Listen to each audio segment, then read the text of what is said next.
Assalamualaikum warahmatullahi wabarakatuh.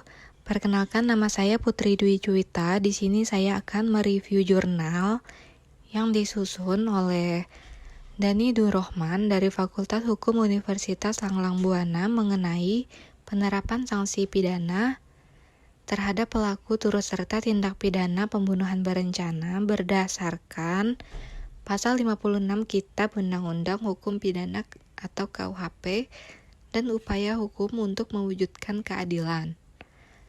Review jurnal ini untuk memenuhi tugas mata kuliah Hukum Pidana Lanjutan pertemuan keempat oleh dosen Profesor Dr. Hajah Heni Nuraini SHMH beserta asisten dosen Dr. Muhammad Rendi Aridayandi SHMH. Dalam kasus ini, dakwaan jaksa penuntut umum yang terdapat dalam putusan Pengadilan Negeri Banyumas sudah jelas bahwa telah terjadi pembunuhan berencana yang mengakibatkan 4 orang menjadi korban, yaitu keluarganya sendiri. Pasal 340 Kitab Undang-Undang Hukum Pidana memberikan hukuman paling lama seumur hidup atau hukum mati. Namun, pada hakikatnya dilihat dari hal yang memberatkan dan meringankan pelaku pembunuhan berencana. Pasal 56 Kitab Undang-Undang Hukum Pidana yang dimana pasal 56 KUHP menjelaskan bahwa pelaku pembantu yang dengan sengaja memberi bantuan pada waktu kejahatan dilakukan, mereka yang sengaja memberi kesempatan, sarana, atau keterangan untuk melakukan kejahatan. Dalam putusan Pengadilan Negeri Banyumas di sini, terdakwa Mimin Saminah sesuai dengan kronologis kasus di sini adalah pelaku pembantu yang dimana seharusnya diberikan potongan 1/3 potongan penjara. Namun pada kenyataannya terdakwa divonis oleh Hakim Pengadilan Negeri Banyumas sama seperti pelaku utama yang memiliki otak rencana pembunuhan ini dengan seumur hidup penjara. Pelaku pembantu di sini bersifat tidak mengetahui motif apa yang ingin dilakukan oleh pelaku utama yang mengakibatkan sanksi pidana sama dengan pelaku pembantu. Dari segi empiris, ini jelas tidak adil karena jika kita melihat dari asas kepastian hukum terdakwa, pelaku pembantu di sini harus diberikan potongan 1/3 dari hukuman pelaku utama.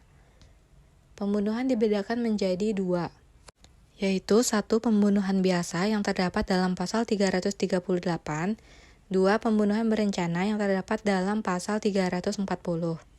Putusan Pengadilan Negeri Banyumas dianggap tidak sesuai diberikan oleh hakim dengan memvonis tersangka dengan hukuman penjara seumur hidup, karena pelaku di sini menyembunyikan kasus tersebut hingga berlarut-larut tahun lamanya sehingga dianggap bersalah melakukan tindak pidana pembunuhan berencana yang mengakibatkan 4 korban jiwa meninggal di tempat dan mayat korban dikubur di belakang halaman rumah oleh pelaku lainnya.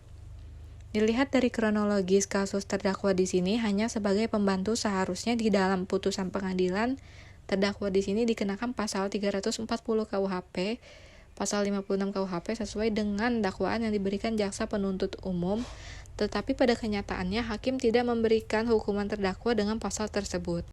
Hal yang harus ditempuh ketika salah satu pihak dirasa tidak merasakan rasa adil, yaitu dengan cara lanjutan proses upaya hukum, guna untuk mendapatkan rasa adil di dalam proses pengadilan tidak bisa menyalahkan hakim. Ada prosedur yang berlaku bagi para pihak yang tidak merasakan keadilan tersebut. Proses upaya hukum yang harus ditempuh yaitu dengan cara terdakwa yang didamping oleh penasihat hukum melakukan banding di tingkat pengadilan tinggi untuk mendapatkan apa yang diinginkan dari proses penegakan hukum yang berlangsung. Sekian penjelasan dari saya, kurang lebihnya mohon maaf. Wassalamualaikum warahmatullahi wabarakatuh.